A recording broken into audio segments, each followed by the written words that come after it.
രാവിലെ മോർണിംഗ് ടാസ്കിൽ അനുമോൾ അൺഹൈജീനിക് ആയിട്ടുള്ള വ്യക്തിയായിട്ട് രേണുസുധിനെ തിരഞ്ഞെടുക്കുകയും അതിൻ്റെ റീസൺ പറഞ്ഞത് പെയിനുണ്ട്, കുളിക്കാറില്ല, എപ്പോഴും തല ചൊറിഞ്ഞുകൊണ്ട് നടക്കും, അതായത് കൈ ഫുൾ ടൈം തലയിലായിരിക്കും എന്നൊക്കെ പറഞ്ഞിരുന്നു. ആ ടാസ്കിന് ശേഷം രേണുസുധി അനുമോളുടെ അടുത്ത് എന്ന് പറയുന്നുണ്ടായിരുന്നു, എനിക്ക് നീ പറഞ്ഞത് ഫീലായിപ്പോയി, നിനക്ക് ഇങ്ങനത്തെ കാര്യങ്ങളൊക്കെ നോട്ടീസ് ചെയ്തിരുന്നെങ്കിൽ എന്നോടൊന്ന് പേഴ്സണലായിട്ട് പറയാമായിരുന്നു, ഇത്രയും പബ്ലിക്കായിട്ട് പറയണ്ടായിരുന്നു, ഇതിപ്പോൾ പുറത്തുള്ളവർ എങ്ങനെ കേൾക്കും, എന്ത് വിചാരിക്കും എന്നെക്കുറിച്ച് എന്നൊക്കെ പറഞ്ഞിട്ടുണ്ടായിരുന്നു.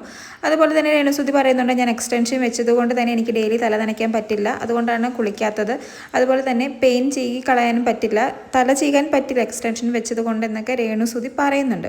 എന്നാൽ ഇപ്പോൾ ലൈവില് രേണു ബിഗ് ബോസിനോട് ആവശ്യപ്പെടുകയാണ്, എനിക്ക് പുറത്തു പോകണം, എന്നെ പറഞ്ഞു വിട്ടേക്ക്, എനിക്ക് സന്തോഷമേ ഉള്ളൂ, എൻ്റെ തലയിലെ പെയിൻ കാരണം ഇവിടെ ആർക്കും ഒരു പ്രോബ്ലം ഉണ്ടാകണ്ട. അതുപോലെ തന്നെ അനുമോള് പറഞ്ഞത് എനിക്ക് വളരെ ഹേർട്ടായി, പുറത്തുള്ളവർ ഇനി എന്നെക്കുറിച്ച് എന്ത് വിചാരിക്കും, എനിക്ക് നാട്ടിൽ പോകണം, എന്നെ ഒന്ന് പറഞ്ഞു വിടും ബിഗ് ബോസ് എന്നൊക്കെ പറഞ്ഞ് രേണുസുധി കരയുന്നുണ്ട്.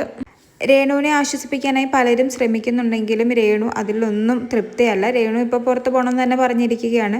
അപ്പോൾ പിന്നെ പറയുന്നുണ്ട്, ഇതിന് മെഡിസിൻ ബിഗ് ബോസ് തരുവാണെങ്കിൽ ഇവിടെ വെച്ച് തന്നെ ക്ലിയർ ചെയ്യാവുന്ന ഒരു പ്രോബ്ലമാണ്, തലയിൽ പെയിനല്ലേ എല്ലാവർക്കും വരും, അത് കുഴപ്പമില്ല, ബിഗ് ബോസ് ഒരു മെഡിസിൻ തന്നാൽ ഇവിടെ വെച്ച് തന്നെ നമുക്ക് ക്ലീൻ ചെയ്യാം, എന്തിനാണ് പുറത്ത് പോകുന്നതെന്ന് ചോദിക്കുമ്പോൾ ഇല്ല, എനിക്ക് പുറത്ത് പോയേ പറ്റുള്ളൂ, എനിക്കിത് ശരിക്കും ഫീലായി, ഹേർട്ടായി, അനുമോൾ അങ്ങനെ പറഞ്ഞത് എനിക്ക് ശരിക്കും ഹേർട്ടായി, ഇനി പുറത്തുള്ളവർ എന്നെക്കുറിച്ച് എന്ത് വിചാരിക്കും, അതുകൊണ്ട് എനിക്ക് എന്തായാലും പുറത്ത് പോയേ പറ്റുള്ളൂ എന്നുള്ള തീരുമാനത്തിലാണ് ഇപ്പോൾ രേണുസുധി. എന്തായാലും അനുമോള് ആ പറഞ്ഞത് കുറച്ച് കടുപ്പിച്ചു പോയി എന്ന് തോന്നി. കാരണം അൺഹൈജീനിക് ആണ് എന്ന് പറഞ്ഞ് രേണുസുധിനെ തിരഞ്ഞെടുക്കുന്നതിന് കുഴപ്പമൊന്നുമില്ല, പക്ഷെ റീസൺ പറഞ്ഞപ്പോൾ അനുവിന് കുറച്ചും കൂടി ശ്രദ്ധിക്കാമായിരുന്നു. എന്തായാലും ഇത് അക്ബർ രേണുസുധീനെ സെപ്റ്റി ടാങ്ക് എന്ന് വിളിച്ചതിൻ്റെ വേറൊരു വെർഷനായിട്ടാണ് എല്ലാവരും ഇപ്പോൾ അനുമോൾ ഈ പറഞ്ഞതിനെ കണക്കാക്കുന്നത്.